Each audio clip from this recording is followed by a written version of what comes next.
Hello, everyone, and welcome back to another episode of the Vigilant Geek podcast. My name is Andrew Puzak of Vigilant Geek Media, and with me, as always, is my partner in crime, Holden Orm, also of Vigilant Geek Media. And this week, we felt it appropriate to basically do a nice recap of Boston Comic-Con, which was this past weekend. of which we were there. Oh, we certainly were there all weekend. And there's lots of interesting stuff to say about that. So, I guess to start off, just to give you a little bit of background information on this year's con, it was probably the largest, most populated Boston Comic-Con I have personally seen yet. The place was just mobbed with people. Yeah, we thought things were kind of cool, though. Like, it wasn't as bad on Friday, so we're like, oh, this is kind of reasonable. I figured there'd be more people here, because we've been going for the past 3 years. And each time we've gone, we learned a little something to survive, but also we've noticed that there have been more and more people at the con.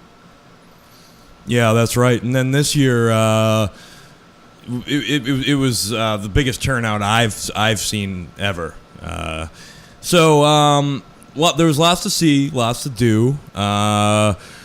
Some big name celebrities showed up. They actually had a really good list of celebrities this year. Robin Lord Taylor, who played the Penguin in Gotham, was there, as well as Thomas Jane, known for his role in The Punisher, as well as other roles.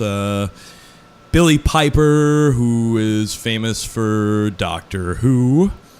Haley Atwell, obviously famous for her role as Agent Carter in the Marvel Cinematic Universe. Scott Ian was there, from Anthrax. And he is actually also a comic book scripter. He has written a few mainstream things. I have his 3-book run on Lobo that he did with Sam Keith, which was pretty awesome read, not to get too sidetracked, but yeah, lots of interesting celebrities showed up this year at the con, and it was cool. Well, you're forgetting the main event, Andrew. Oh, well, I figured I really should mention that, and we'll get into the details regarding this later in the podcast. But of course, the guest of honor at this year's convention was the man himself, the creator of the Marvel Universe as we know it, Stan Lee.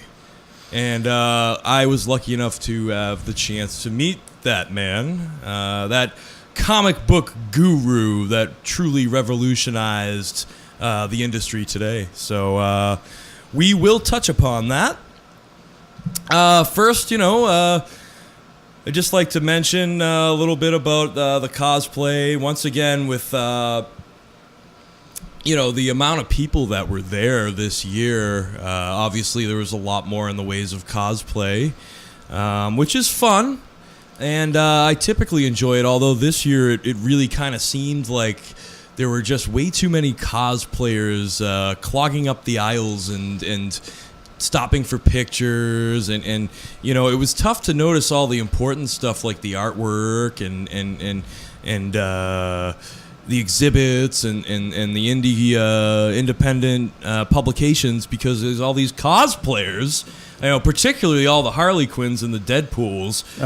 There were so many Deadpools and so many Harley Quinns. Oh, and Jokers. There's a lot of Jokers too. Yep, a lot of Jokers. Nope, getting around was a challenge.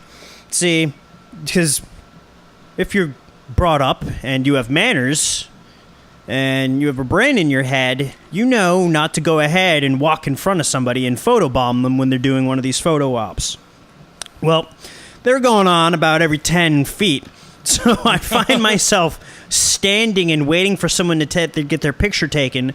But as it seemed, as soon as they get their picture taken, there was someone next to the other person with another camera going to take another picture. So like it made for some strange navigating. I'd like weaving in and out of people and just trying to even see what was there. No, it got. I'm with you. It got totally frustrating for the the real serious comic book consumers like ourselves that were actually trying to look at the exhibits and things like that and the publications that were out there. And typically I enjoy the cosplay because it adds to the atmosphere and it's fun and there's typically a lot of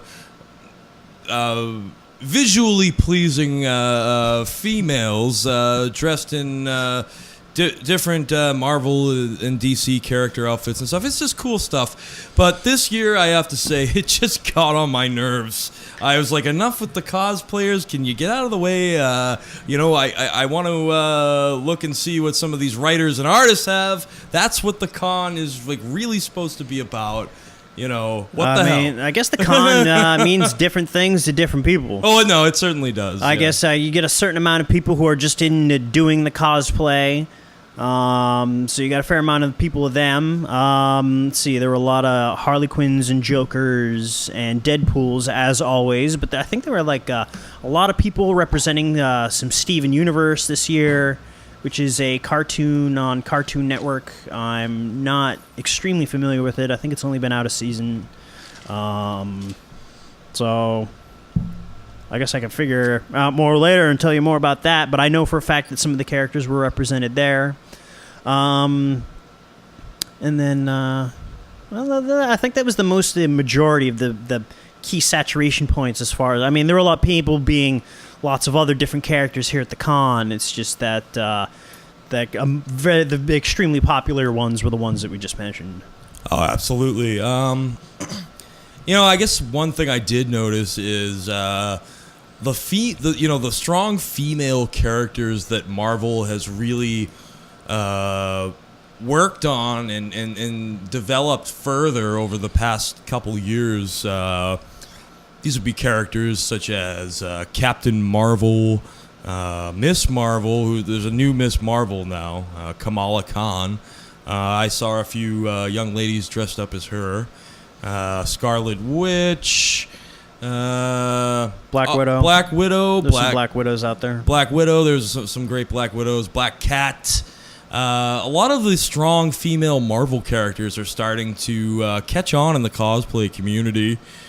Which is neat because Marvel has certainly been pushing those female characters. In fact, speaking of that, I actually saw an incredibly impressive Jane Foster Thor, female Thor.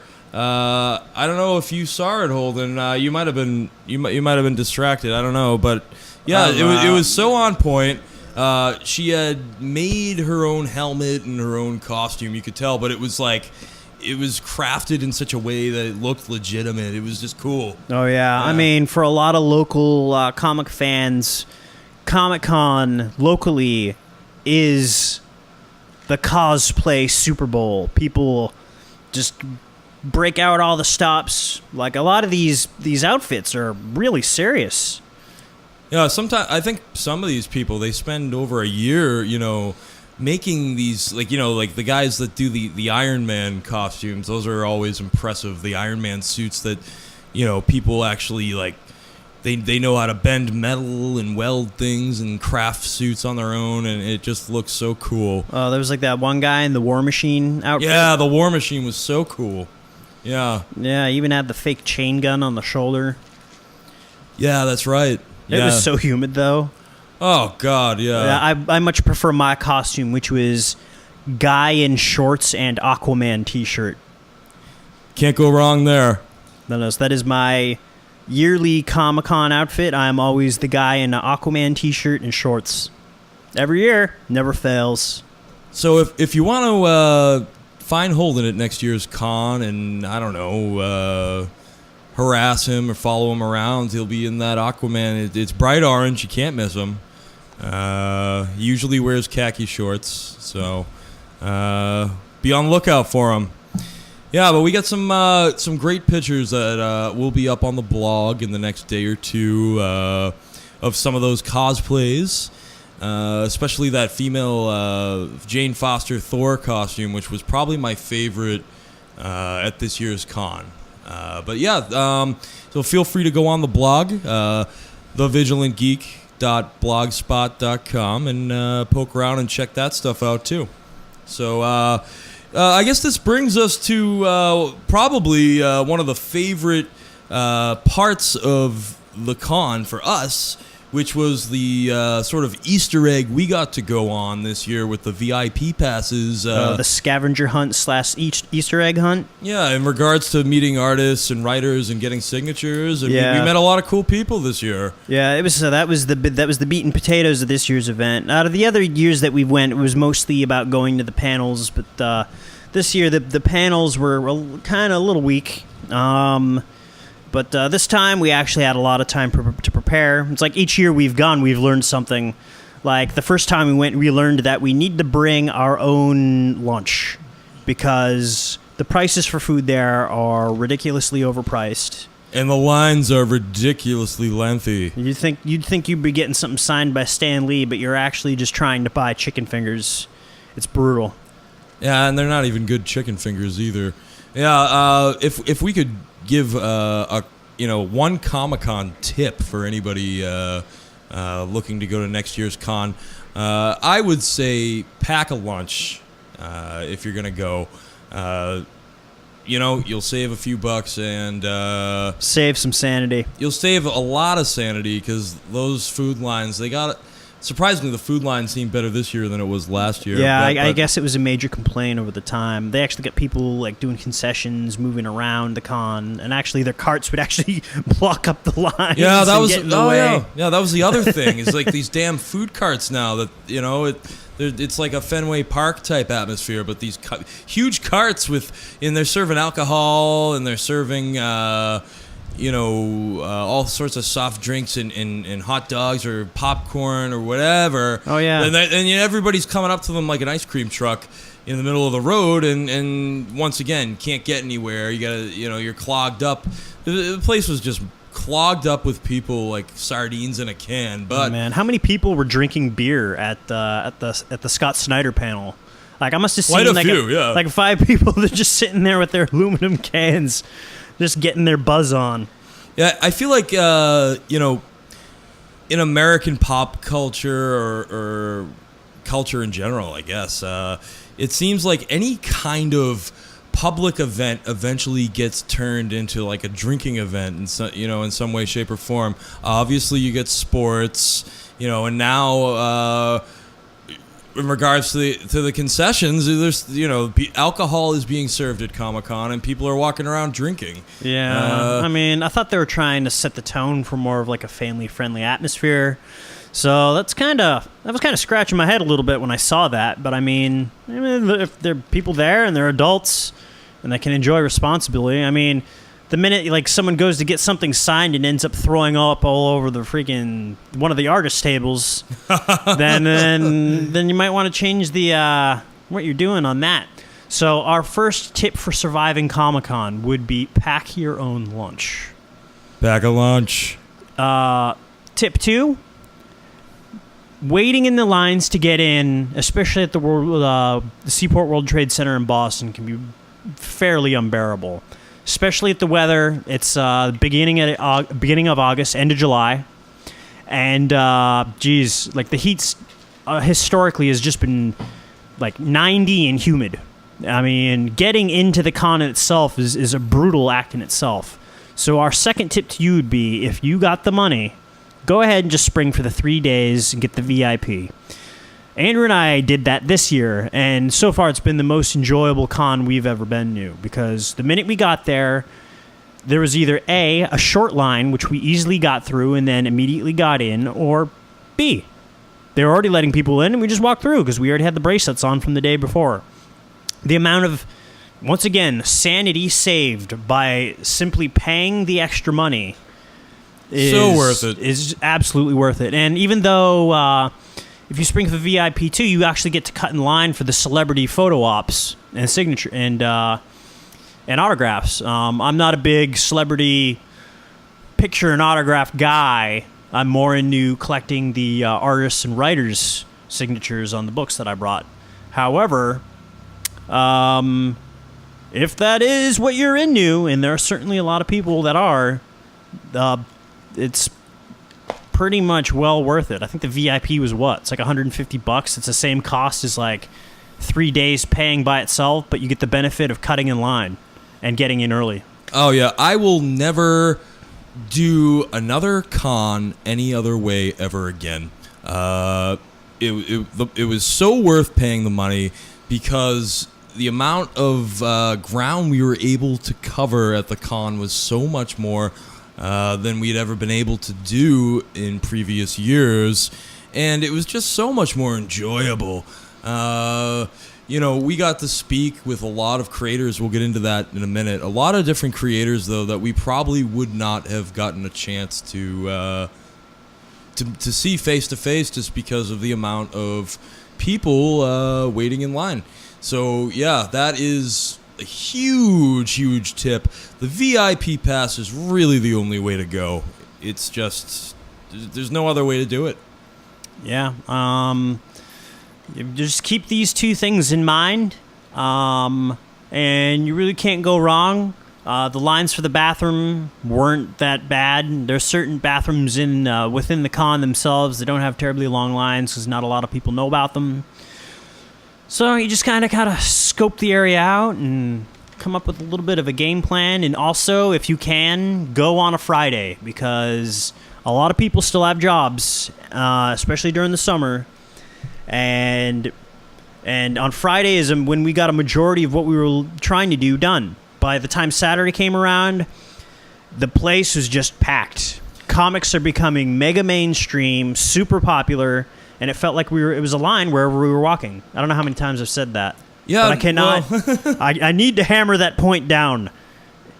It is very, very crowded. So crowded.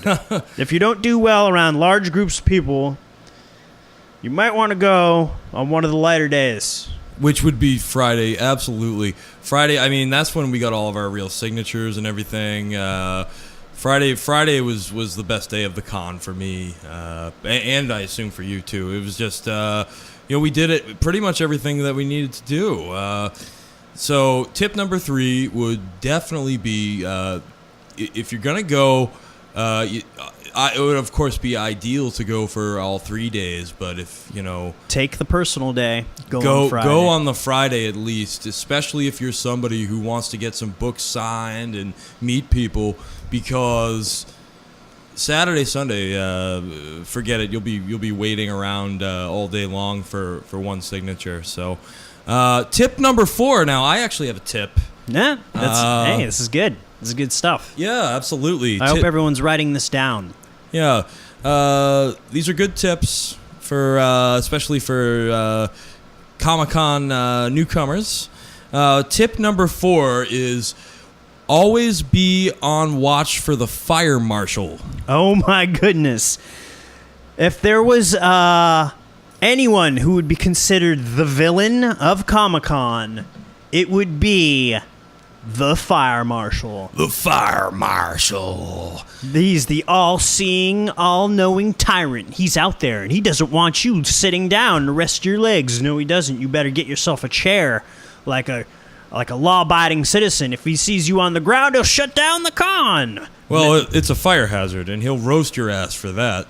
Now, no one actually saw the mystical fire marshal at the con. At least I didn't see him. I don't know if maybe his astral projection was floating through the hallways, and I have trouble seeing the supernatural. But it was definitely the threat of the day. All Comic-Con personnel threatened, that the con's very existence. It's like he was just this almighty villain, just patrolling and threatening the con's very existence to its core.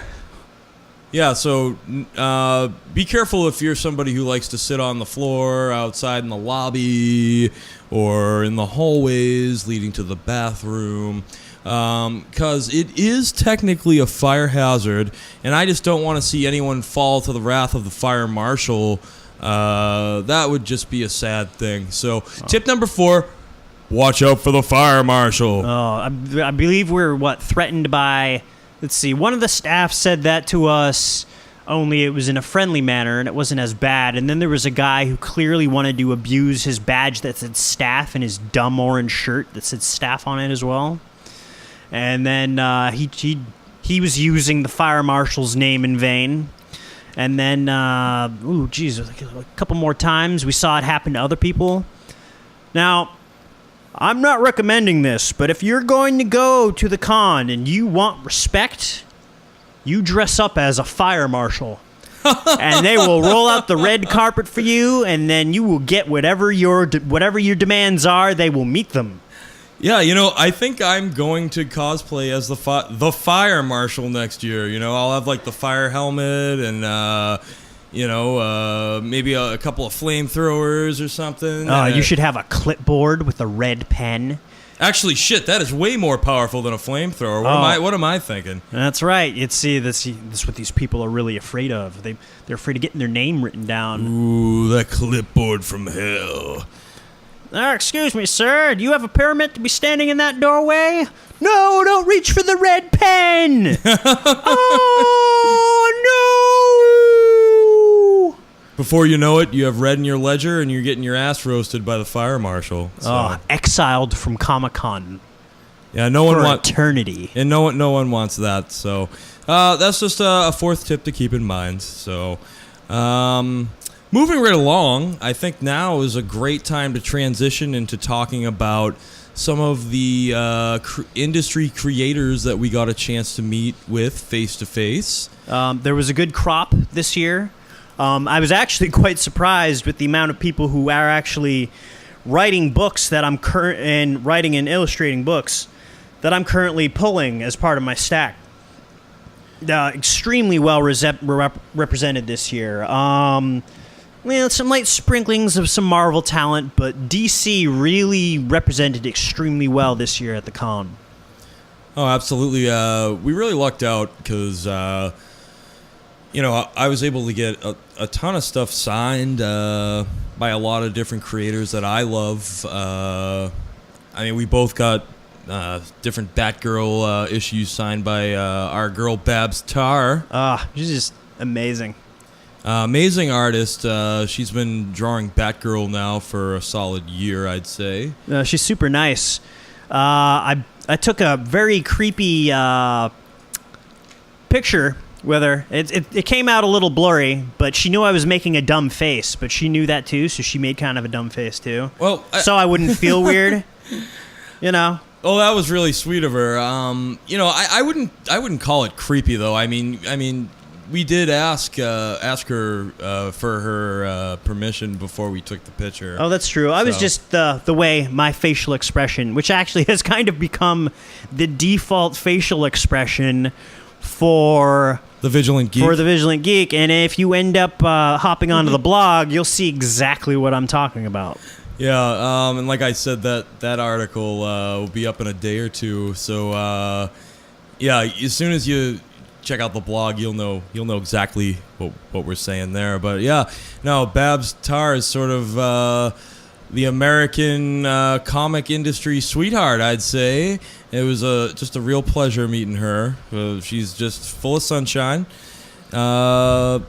Lots of other excellent artists, including Sean Murphy. I was able to get my Batman 41 Joker variant signed by both him and Scott Snyder, which was pretty damn cool. I decided to go ahead and get my Chrononauts number 4 signed by him. Also another great title that he's working on. Also a nice choice. Yeah. You just finished that run with Mark. I guess he was Mark Miller wrote it. It's already been optioned for a film. Wow. Yeah, Mark Miller has just been pumping out books like crazy. Let's see, Kingsman was an enormous hit in the theaters. Wanted. And and Wanted. Kick-Ass. Obviously 1 and Kick-Ass, 2. yep. So Sean Murphy decided, I don't know if he decided to or he got lucked out. Or he lucked out and he ended up working with Mark Miller on Chrononauts. And I liked it. The whole small series, it's books 1 through 4. It came out extremely well. I got number 4 signed because it's a little bit thicker. It was kind of my favorite. There was a lot of crazy action going on in there. I mean, Sean Murphy's probably going to blow up. Everyone's going to know his name within the next year and a half. Just his artistic style is such that if you see it, you know exactly who was the one who did it. Oh, yeah, no, he's one of those distinctive artists. He's got a very gritty, realistic style, but it just works so well with the type of publications that he's worked on. He's done a lot of stuff with Vertigo.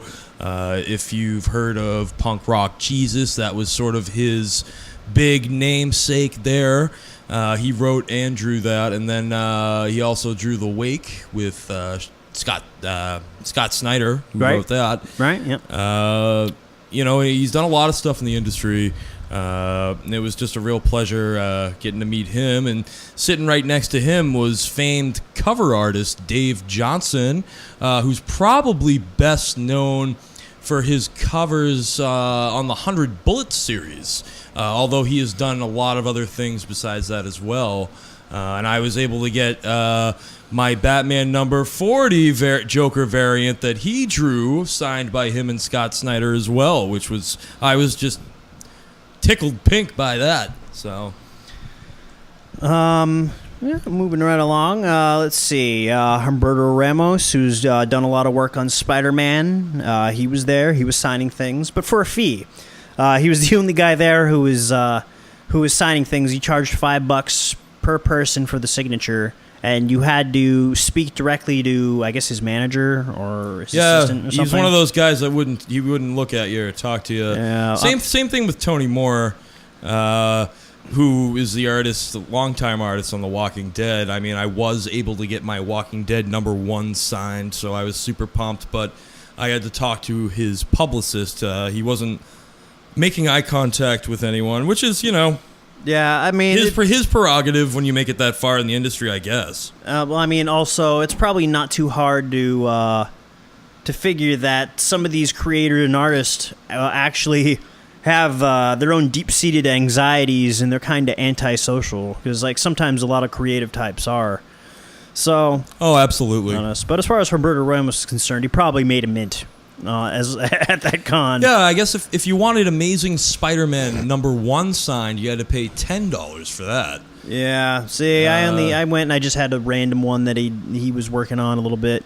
I mean, he's going to be busy too. He's going to be working on Exceptional X-Men with Jeff Lemire coming this fall, which is going to be the main X-Men book. That is going to be a hot title. Yeah, well, I don't know. Maybe not entirely personable, but his artwork is extremely quality. Oh, yeah, that's a given. Let's see. Now, who else? GERRY DUGGAN. I got my Death of Deadpool signed by him. Excellent guy. I was able to talk a little bit about the industry with him for a minute or two, which is rare because, once again, it's a high demand at these conventions for a lot of people to meet these creators. And when you do get a couple of minutes one-on-one with them, it really is a special thing. So it was neat. Also, and we'll get into the panels in a little bit, but it was a real pleasure meeting Brian Azzarello and Eduardo Risso, the 2 creators behind 100 Bullets. And so they had their own panel. That was cool that they had their own panel. It felt like we were just talking about them the week before, and then like I had no idea they were even going to be at the con, to tell you the truth. I did know they were going to be there, but I did not know they were going to have a 100 Bullets panel. They had a 100 Bullets reunion. It's too smooth of a transition not to go into it right now. So let's talk a little bit about that panel, the 100 Bullets reunion panel. That was really something. Yeah, well, the panel itself was amazing. It was actually kind of an intimate setting because a lot of people, they didn't fully pack the auditorium. It almost just felt like it was just like 30 people in there, really, and just kind of spread out, like kicking your feet up, just chilling out, just asking the creative talent questions. Yeah, that's exactly what it was. Also, Dave Johnson, the cover artist, was present for the panel as well, so it was the 3 of them and the moderator. But yeah, there's such a cool creative team. One of my favorite all-time creative teams in the graphic novel medium by far. And, you know, they talked a little bit about the history of 100 Bullets, which, you know, we had mentioned last week in the Vertigo podcast. It was a 10-year run, 100-issue run, very historical in regards to that. There hasn't been many other... in fact, I don't think there's been any other titles in Vertigo or anywhere else that I can...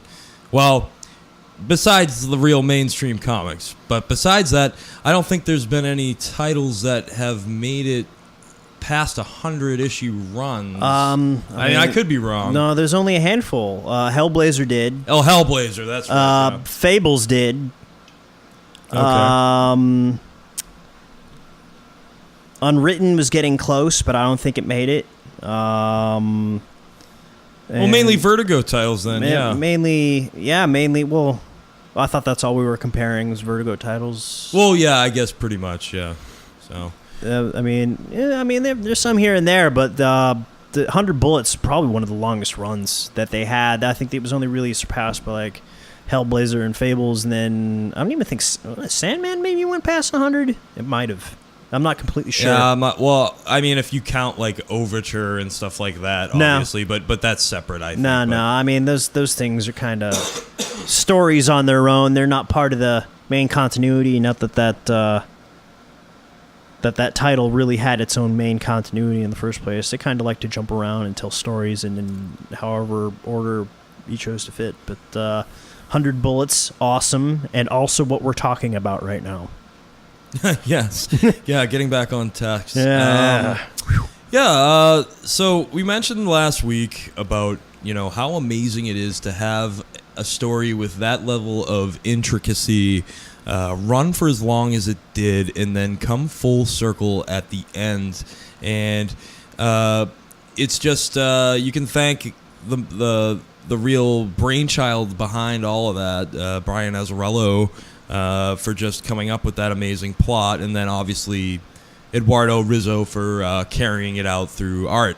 Now, I was able to ask one question at the panel. I was able to ask Brian Azzarello a question about the Minutemen. We mentioned how the Minutemen were sort of the enforcers of the Trust, which is the like secret organization in 100 Bullets. And I was able to ask Brian whether, you know, when he came up with the idea for the Minutemen, were the characters, you know, the individual Minutemen, were they based off of people that he had known or seen in life prior, or if they were sort of just figments of his imagination? And he actually was able to admit to the panel that, in fact, you know, a lot of the Minutemen characters were based off of people he knew in life. So, yeah, I think he said like people he knew or combinations of different factors of people he knew. Which is pretty cool. I always like to know, you know, when a creator has like a really awesome idea, like where that idea came from and where they got to creating such a cool, interesting new thing. So always interesting to get a little background info in regards to that. So. Yeah, and then also I just love Brian Azzarello's like way of answering his questions, his matter-of-fact answers. Like, here's a guy who doesn't spend a lot of time trying to look too deep into things. He's very much like a man's man. Like, if there were ever a blue-collar writer, I think it would be him. A lot of his questions were just like one-word answers. He didn't really go too deep into stuff. I think one of the funniest things he said was someone asked him, like, are they planning on making a 100 Bullets movie? And he's like, yes, it just got re-optioned with New Line Cinema. And they're like, well, are you going to be working on it? And he's like, yeah, you know what? Like, they can go ahead and make it and just leave the money on the dresser. Yeah, I love when he said that. That was wicked funny. Yeah, so that was a really cool panel. Lots of fun. And then we were lucky enough again this year, third year in a row for us, to be at the Scott Snyder. Well, this year wasn't really a Bat panel per se. Last year was strictly Batman, and the year before that, he was on the DC panel, but this year was a panel strictly Q&A with Scott Snyder, and it was just a lot more intimate this time, and it was very cool, and we got to learn a lot more about the writer himself. You know, probably my favorite current writer in the medium, and it was just really interesting to hear about his life. Lots of cool different points that he talked about and touched upon. Yeah, I mean, if anyone's not familiar, he went from going to school in Providence to working at a publishing house, reading through stuff that was getting ready to be accepted to see whether or not it would pass, to becoming a janitor and then moving up at Disney, being a janitor down at Disney, and then moving up and then becoming one of the people who wears the suits. He was Pluto, if I remember correctly. He mentioned there was 4. And he was Buzz Lightyear too. Yeah, and then the one that really stuck out was Eeyore. But but he said like being Buzz was like the coolest, and then I guess they were talking to him like, oh well, you're tall enough to be Prince Charming in Japan, and he's like, oh awesome, and then I guess his parents sent his friend down to Florida to have an intervention to be like, guy, knock it off, and then instead he just ends up going to Columbia for grad school for writing, which is like night and day. That just cracked me up so much when he was talking about his obsession with Disney World and how he was so pumped up about the whole Prince Charming thing. Oh, I'm gonna move to Japan and be Prince Charming, and I'm tall over there, and it was just wicked funny. But yeah, literally, just as you said, his buddy had to come down and say, hey, you can't keep working at Disney World, man. You got more potential than this. Yeah. and thankfully, I want to thank whoever the hell that was, because we probably wouldn't have, American Vampire or his Batman stories, or The Wake, or Witches, or Severed, or name your Scott Snyder story. So thankfully that unsung hero was able to get Scott Snyder out of the Eeyore costume and into the writing world, which I am personally very thankful for. Yeah. So very cool, very cool. And then, let's see. I think that was the only 2 panels that I took part of. And then, just one more thing about Snyder. I was able to ask him a question too at the panel. Lucky enough. There's been a lot of speculation regarding when Snyder and Greg Capullo, the artist on Batman, whether their run is going to be finished after the next arc, or if it's going to continue on for years to come. I personally was hoping that the Snyder Capullo freight train in Gotham City right now stays put for a while, because they're just doing such a fantastic job. And although Scott wasn't able to give us a definitive answer, what he did say was really promising. He mentioned that he still had quite a few story arcs in his head in regards to Batman that he needs to get out on paper, and that he really wants to see show up in the books. So that right there tells me that at least, Scott Snyder, from his point of view, he wants to stay and work on Batman at least a little while longer, which is cool. Yeah, so. I mean, from the way it looks, they're going to finish up this. I imagine they're going to do about a year doing the Jim Gordon Batman, and then probably like a good extra year after that, I feel. Just because the 2 of them are just cranking out this great work, and they haven't lost any passion for it, and he said it himself. Everybody in the industry has got this Batman story that they want to tell, but he's got the keys to the kingdom right now until he relinquishes that, and believe me, it will be relinquished. I mean, via his own decision. He's doing such good work right now. It's probably I think it's the top selling book in DC right now. Oh yeah. That I don't think they're gonna be asking him to move on and do something else anytime soon. Oh, I know DC is very happy. I mean, they want Snyder to be the king of Gotham City for a while.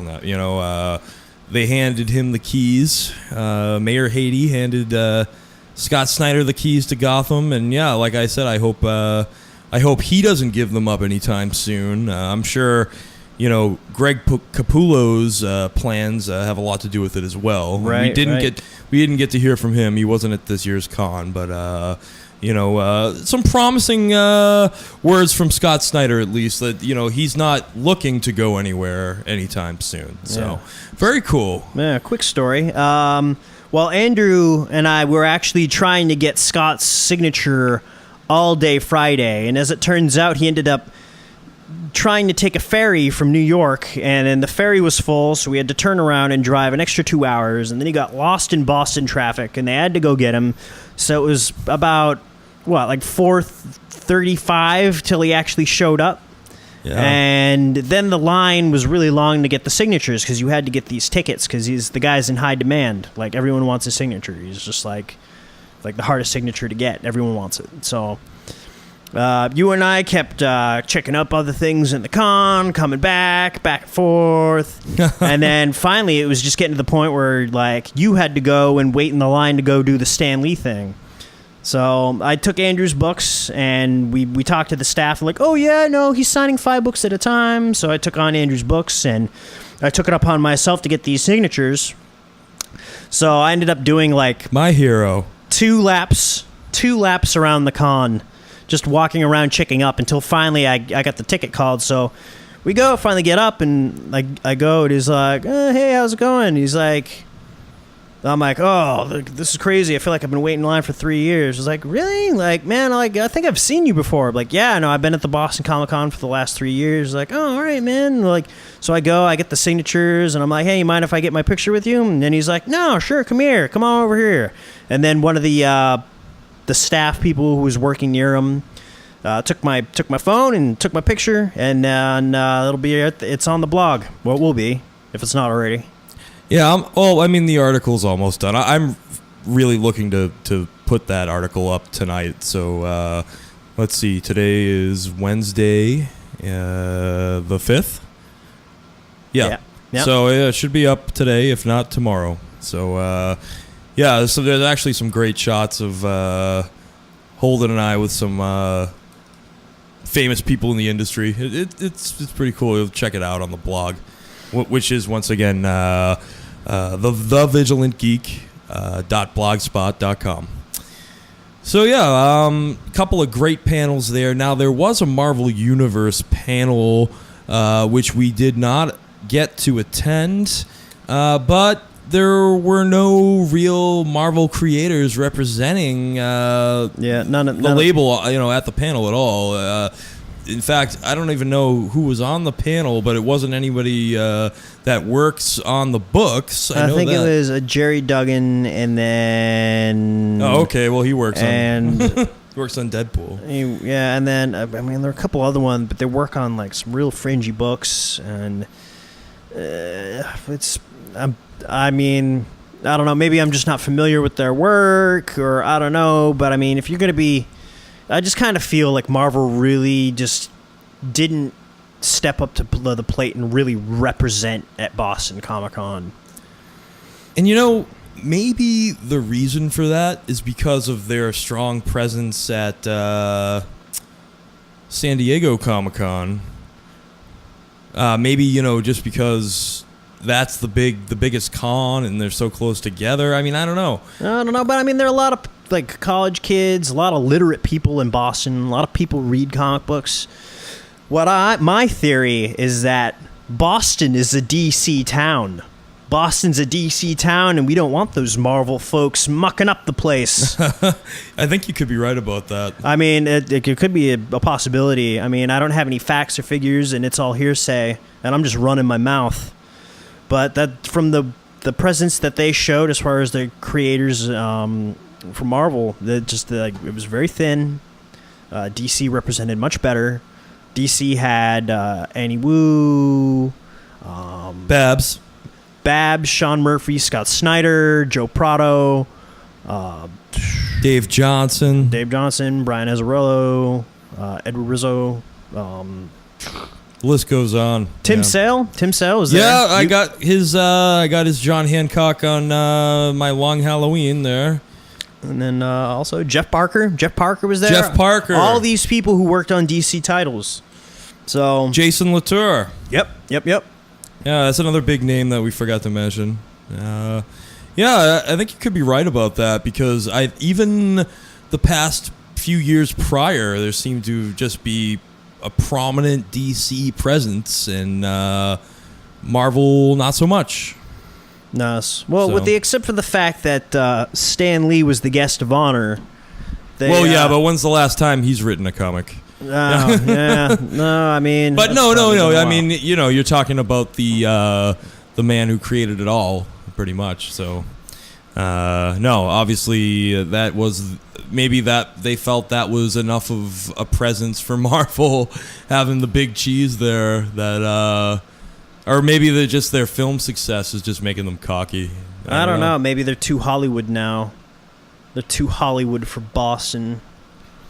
But that's actually another great way to transition into the next segment where we can actually discuss this Stan Lee panel a little bit. Yes. Tell us all about it, Andrew, because I had a bunch of misadventures while I was waiting for you to have this experience of a lifetime, and I really want to know what went down behind that secret access. Behind curtain number 2, yeah. The super mega VIP.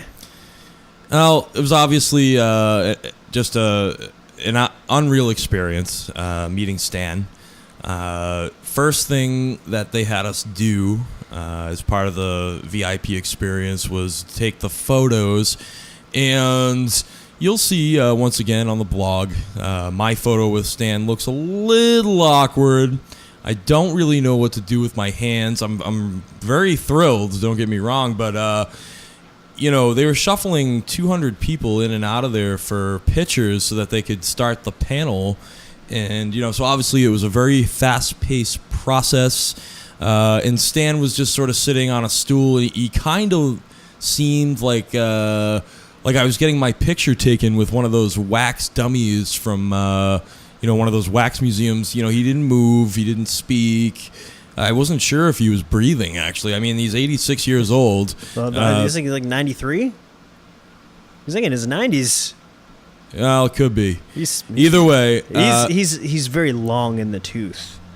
Yes. So, that part was a little awkward just because, it's like here I am. I'm standing right next to, an idol of mine, probably my main idol.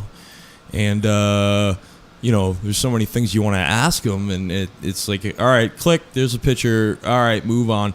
But then, we get into the room and they start the panel. And I got to tell you, Stan Lee could easily do like an hour-long stand-up comedy special on like Comedy Central or something. He is the funniest guy.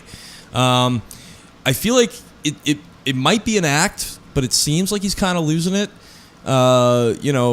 Jimmy Palmiotti was actually the moderator for the panel, and he had to repeat himself a lot, and Stan was forgetting things that he wrote years ago, and this and that. But I was able to ask Stan a question. So I was able to ask a question at every panel this year, which was cool. And I asked Stan if there were any characters in the Marvel Universe that were based on himself. And he told me that, in fact, there was the character of J. Jonah Jameson. For those of you who are not in the know, he is the newspaper editor for the Daily Bugle and Peter Parker's boss. He's sort of a hard ass. He's very loud. And, Stan basically said, if I was a newspaper editor, I would be just like J. Jonah Jameson, except tougher.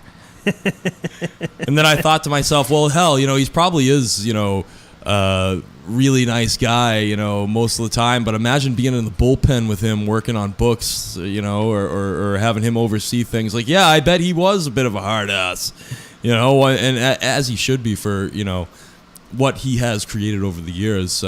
Another great question that was asked to him too was his time in World War II. He was in the Army and he served in World War II. Did his time fighting in World War II inspire him to create the Howling Commandos? For those of you who don't know the Howling Commandos, most of you probably do. They're the special ops military fighting force put together by Nick Fury during World War II. If you've seen the first Captain America movie, the first Avenger, you know that Captain America, when he breaks out the 107th, those soldiers that he forms the team with, those are the Howling Commandos. So anyways, Stan goes, when they ask him that question, he goes, well, I didn't do a whole lot of howling in World War II. I mainly rewrote training manuals so the troops knew what they were doing in the battlefield. And I think that's the reason we won World War II. I love how Stan could probably very well be like the last World War II veteran alive, so like he can just go ahead and take credit for winning the whole war by himself. Yeah. Priceless, man. But the swagger. The panel ran for over 2 hours long. And Stan was on LA time right at that point, so he was a few hours behind. But even still, for a man of his age, they had him there until about 11:30 at night, answering everyone's questions, and he signed everyone's stuff. Everyone at the panel brought something. Usually it was a comic book. I mean, some people had him sign action figures and other weird stuff, which I didn't understand. But I myself, was able to pick up a first edition Thor comic written by Stan and also done by Jack Kirby from 1967, and he signed that for me, and I got to shake his hand. So it doesn't get much better than that for a Marvel fan. It just really doesn't. It was surreal. It was absolutely surreal. I've seen it. It's very nice. I still can't believe that they, even though the man is such a VIP, just given that what his age is, wouldn't you want to do the panel at 10 or 11 in the morning where the man's still fresh? Yeah, exactly. I didn't quite understand that. I mean, even I'm a fairly youthful man still, and I was getting exhausted towards the end of that panel. I mean, obviously I was soaking everything in, but at the same time I was like, Jesus, I'm tired. And it's like, imagine what he feels like.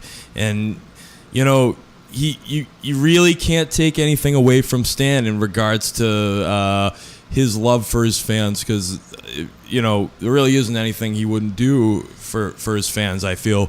I mean, it got to the point where it was late and he had to call his wife during the panel to tell her good night, and he did so on speakerphone in front of everyone. So I believe his wife's name is Barbara.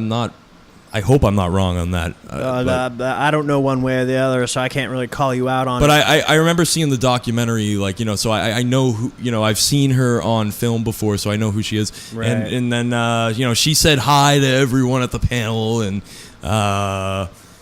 it was cool. It was real cool. They also did this thing where one of Stan's best friends, Ken Bald, who is a big old school industry name, he worked at Marvel as well. He was there, and it was his birthday, and Stan got to reunite with him. I guess he lives on the East Coast, Stan lives on the West Coast, so they did that whole thing with the birthday cake in front of everyone too, and it was a lot of fun. It was, like I said, a surreal experience, but it was amazing meeting the man behind the Marvel Universe. Yeah, excellent opportunity. Stan probably doesn't have too many years left in him. I mean, it's surprising he's doing as well as he is, just because, surely because of his age. Jeez, I don't know too many 90-year-olds who can even get out of bed, let alone be the main event at a con and do, like, panels hours into the night. And he does so much traveling, and he just got out of the hospital like 2 weeks ago, and I wasn't even sure if he was still going to make it to the con. I was getting worried. But, you know, he really is a superhuman in his own way. He makes it to all these events, and he does a lot of FaceTime with the fans and answers a ton of questions. You know, for somebody who's been in the racket for as long as him, who really revolutionized the medium in so many ways, to think, you know, what if I was him at his age, you know, like I have nothing left to prove at this point. What's the point of putting in all this time? Well, clearly he isn't doing it to get anything out of it for himself. You know, he's doing it for the fans, and that's just the coolest part. Well, there's a good possibility that all this stuff involving comics is what's keeping him going. I mean, oftentimes you hear a lot of people retire and then they don't last for like 5 years because their job was giving them purpose and it was keeping them going. And I think that might very well be the case with Stan. I mean, you take away the comics away from Stan, who knows how much life he'll really have left in him. Exactly. That is an excellent point. I mean, the human body is very much like an automobile. The more you keep it running, the more it stays operational, and as soon as you let it sit for a while, things start to fall apart. The same thing with the human body. So, you know, you look at somebody like Stan, who's doing so well for his age, and you know, he's somebody who doesn't stop moving, it seems, and there's definitely a correlation there. So kudos to him. Yeah, I mean, this just keeps on going. I wish him well. And we thank him so much for coming to Boston this year. It was a once-in-a-lifetime opportunity for everybody who was there at the con. It was unbelievable. Yep. My experience while you were doing your Stanley experience was a little different. I spent some time in the nearby park, and then they had this after party up in the plaza, which is on top of the Seaport World Trade Center.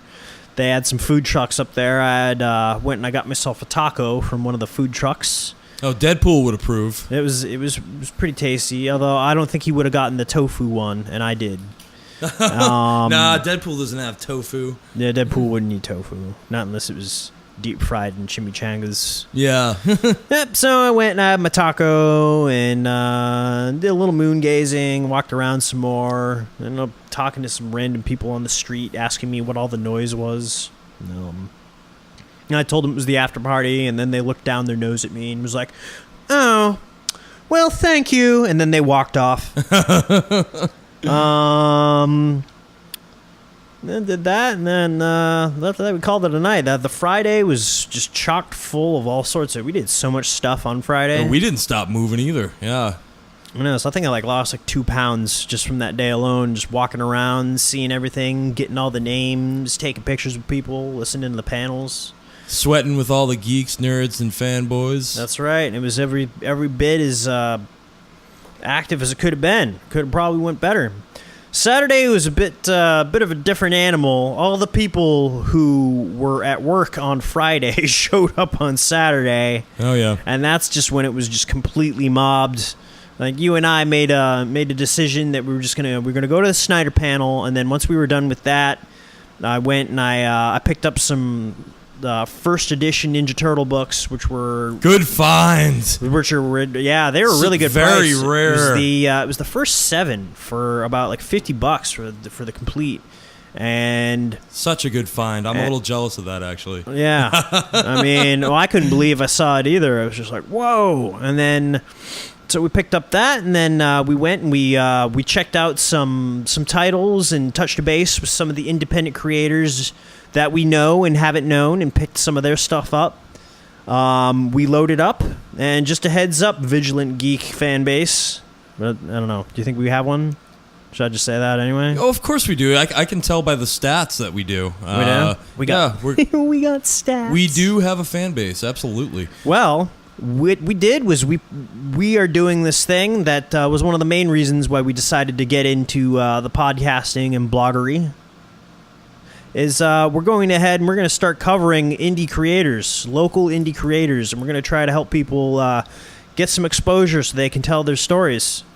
That's right, Holden. Now, for those of you who have been following the Vigilant Geek blog from the beginning, you've probably seen a lot of independent book reviews from previous cons. Some of the reviews you might want to check out on the blog, if you're interested, would involve titles such as The Roadhouse Son's Dangerous Gambles. There's a big review on that, the first volume that they put out, and they just put out the first part of their second volume, Renegade, which I'm currently reading. I'm finishing up with and writing a review on that. Also, just real quick, some of the other books that have been reviewed in the past would include Return to Rander by Tony Sedanis, Healed by George O'Connor and Griffin S. Baby, also by George O'Connor and Griffin S. What else we got? Boston Comics Roundtable, sci-fi anthology Outbound, and their horror anthology Hellbound, among many others. Now, what Holden was talking about is what we're going to do next in regards to the podcast is start including some of these reviews and things of that sort for indie publications on episodes of the podcast. So we're going to do independent publications every so often. We're going to dedicate an episode to that. So in 2 weeks, not next week, because next week we're doing a video game podcast, which will be pretty fun. We have a special guest, Nathan Burke, who's a New England comedian and owner-operator of Hotcast Studios. He'll be on the show next week to talk about gaming. But then the week after that, we are going to dedicate that one to independent book reviews from Boston Comic-Con this year. Yeah, so be on the lookout for that. Yeah, we're reading up and we're bringing our opinions, and we want everyone to know just about this independent creator-owned stuff coming out there, because there's a lot of good stuff out there. It's very hard for people to get their names out there, and we really want people to know about it, because literacy is good, and these people, their stories deserve a chance. Yeah, and I got to tell you, if there's one more thing I can say about the indie publications that I've personally picked up and reviewed over the past few years, it's that in the same manner that Vertigo Comics, they're kind of creator-owned as well, where they sort of have a lot of those out-of-the-box thinkers that we were talking about last week, you'll find a lot of similar instances like that with a lot of indie books you pick up. A lot of times these creators just have these awesome, fresh, new ideas, and they just need the exposure to get their publications out there, and it's just a matter of time before they catch on into something huge. Because I just know, when you read everything, and we try to read everything, we don't read everything, but we read a very large chunk of what's out there in mainstream and indie comics, and I can tell based on that, particularly with books like Jason Sanderson's Roadhouse Sons or George O'Connor's Healed. I mean, you got these ideas that are completely out of the box, completely original, and when you're reading a lot of superhero stuff or crime or horror, and you want something fresh and new and different just to mix it up, I mean, it's so great just to be able to pick up these independent books too, and that's exactly what we're doing, is giving them a chance to shine. So be on the lookout for that in 2 weeks. Until then, we'll be reading up and studying like good little nerds, taking notes. Very vigilant geeks that we are. The very vigilant geeks that we are, that's right. So, we did a good job of covering the fundamentals of Boston Comic-Con 2015. I'd just like to take a quick moment here to plug the studio if I could. We run this podcast out of Hotcast Studios in Beverly, Massachusetts. It is owned and operated by a man named Nathan Burke. He was also a New England stand-up comedian. Great guy. And if you are looking to start up your own podcast like us, you can reach Mr. Burke at his website, which is up and running, and it is hotcaststudio.com, not studios, studio, with capital H and hot, capital C and cast, capital S and studio. So that's hotcaststudio.com. You can also email Nathan at nburke18@gmail.com. So keep that in mind for all you aspiring podcasters out there. With that, I want to thank you all for listening to another episode of the Vigilant Geek podcast. I am Andrew Puzak of Vigilant Geek Media. And I am Holden Orm of Vigilant Geek Media. And as always, stay vigilant.